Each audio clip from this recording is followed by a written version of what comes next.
The unplanned delay to Crossrail looms over this mayoralty.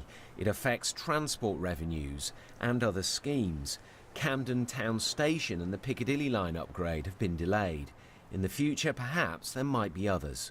It would have been a lovely, shiny thing to open, and I think the reality is, whether he agrees with it or not, there was a lack of kind of oversight on his part, maybe on the original Crossrail board's part, more in the sense that they fell in love with their own legend a bit, that they were going to open it to a very strict deadline. And I think one thing we're seeing now with Mark Wilde in charge of Crossrail now as the new CEO is a more realistic approach. He's approaching it more as we're building a railway, not a tunnel that happens to have a railway in. So we can fix the air, less bad air, it's better for all of us, isn't it?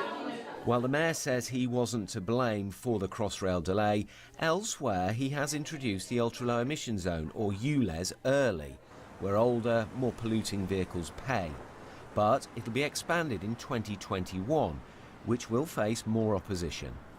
So the ULEZ is really needed, especially to help support the poorer Londoners that live in areas that are affected by poor air quality. So expanding it would be the next step.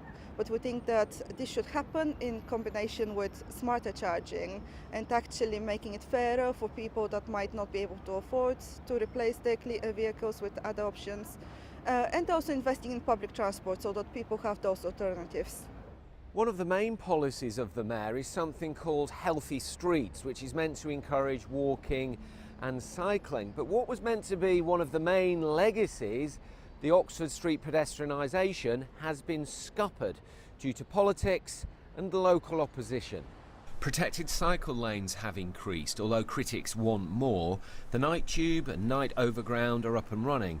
Industrial relations have improved for now, but bus services are being cut, meaning less frequency.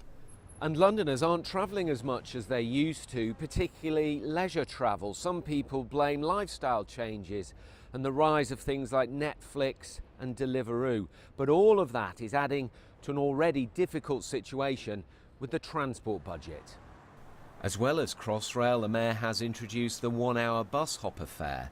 But his fares freeze, along with cuts to the government grant, have reduced TfL income, meaning efficiencies and thousands of job losses. I think the fares freeze commitment back in 2016 kind of just about made sense, politically made sense at a time when it looked as if TfL's revenues continued to be buoyant and we didn't know about the problems of Crossrail.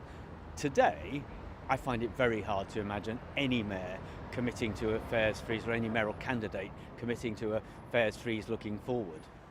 Every mayor wants a transport legacy. We've had the congestion charge and hire bikes. With this mayor, it'll probably be the ULEZ pollution charge. Tom Edwards, BBC London News.